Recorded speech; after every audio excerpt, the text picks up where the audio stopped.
força, garra, suor. São algumas das características dos esportes de alto nível. A torcida que sempre acompanha o grupo incentiva e ajuda como pode o seu time na conquista do título. Porém, um episódio recente no vôlei levantou novamente a questão do preconceito no esporte. Será que o papel dos torcedores está em opinar na postura pessoal do atleta? A professora de Educação Física, Marta Correia, fala sobre o preconceito no Brasil. A palavra própria do preconceito diz respeito a você ter uma opinião antes de você conhecer, né? Então, a palavra preconceito é você se antecipar a um conceito propriamente dito. O Brasil, embora tenha construído uma autoimagem, uma identidade de país de tolerância, isso no cotidiano a gente vê que não é muito assim, né? Então, o homossexual é sim vítima de preconceito, o pobre é vítima de preconceito, o negro é vítima de preconceito. Então, eu não vejo que haja na nossa sociedade um grupo que seja mais vítima de preconceito.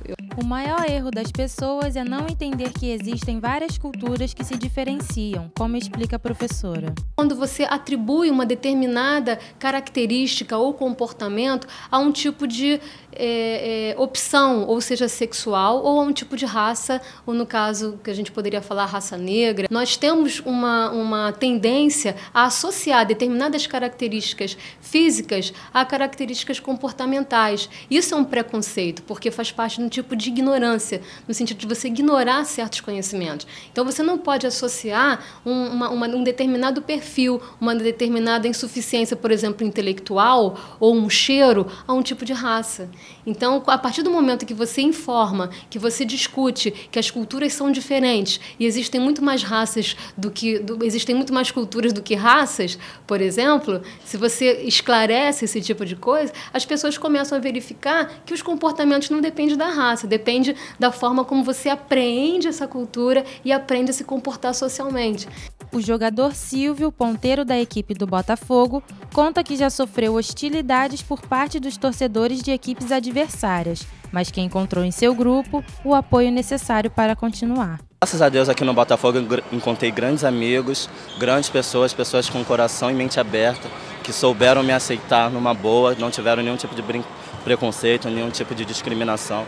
Eu brinco com eles o tempo todo, mas mantenho respeito, como sempre, e eles me respeitam como atleta e como homossexual também. Se o grupo que é o seu grupo de inserção, é o grupo em que você convive no seu cotidiano, ele faz com que você se sinta excluído, então a discussão primeiro tem que ser mais aprofundada nesse grupo, ou esse grupo não serve para você. Silvio ressalta que, independente do tipo de preconceito, as pessoas têm de ser punidas e orientadas a ter um novo olhar sobre o outro.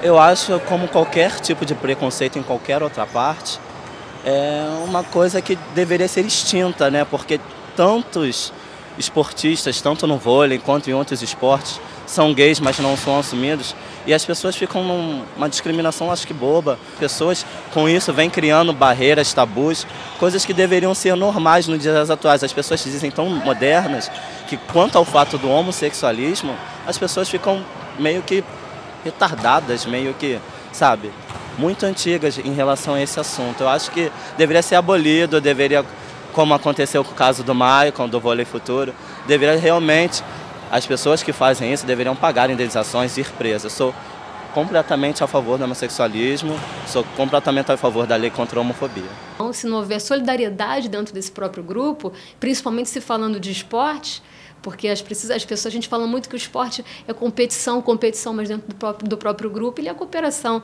Então, eu dependo de você para que a minha tarefa seja bem sucedida.